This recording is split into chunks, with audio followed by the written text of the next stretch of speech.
Hindi na ako madalas magpagas dito eh. Mas magastos pa nga yung RFID. So, start natin siya. 5-speed manual transmission.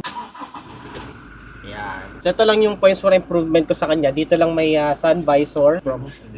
Kamusta Ned? May AI siya. Shoutout sa Subs Auto. Lupit nila. Camera niya Nedisense. Recording. Kaya 60 degree yung nagre-record. Kita mo yung huso. Kaya hindi ka makangamba, hindi ka makangapa. Meter panel. Analog. Walang problema. Meron din tayo ditong charging port. Ang ilaw nito guys ay halogen. Pwede kayo magpa-aftermarket. Pero ako, nahayaan ko lang na halogen. Kasi maliwanag kapag ka umuulan. Hindi rin masyadong tinted yung mga bintana natin para malinaw pa rin kahit abutin tayo ng gabi sa kalsada. So, ang pinaka napansin ko sa kanya Nedisense, kahit puno kami, sobrang daming tao sa likod, puno, pati gamit, hindi siya nahihirapan dahil makina nga siya ng Hilux. Kahit primera akyatan, alam mo yung hindi ka mabibitin, hindi ka mag-i-stall, hindi ka mamamatayan, hindi mo na kailangan bumelo ng sobra para umakyat siya. No, kahit hanggang segunda, kaya niya. Kahit akyatan na puno. Ilan sa mga feedback ko na power neto. Compare sa L3, kailangan mong bumelo, mararamdaman mo naman yan Nedisense, may point of comparison ka. Ako kasi sa L3 ko siya, point of comparison, usual. Before na ginamit namin, kaya ako nag-design nito, nag-aaral ako ng L3 pag utility van. Medyo akala nila lagi pang catering, ganyan. Nilo-lowball nila. Tama raw ako para may lapag ng konti. Biruin mo, ilan ng Odo ko? 9,971. 1 year ko siya nagamit. Yun, so far, fuel consumption. Ito yung nakuha ko na fuel consumption. Hindi na ako madalas magpagas dito eh. Mas magastos pa nga yung RFID. Isa sa gas, kung tutuusin, Diesel Max, pinapagas ko dito. Ayos na ayos guys, walang kaproblema. Ang sarap niya imaneho, walang kaarte-arte. Ang sarap magkaroon ng ganito, pang praktikalan talaga siya. Napakarami ko may kakarga, kaya ito yung napili ko. And mabuti na lang talaga Nedisense ay nakikinig ako sa mga uso, di ba? Ibig sabihin, yung mga praktikalan, pagka yung tao kasi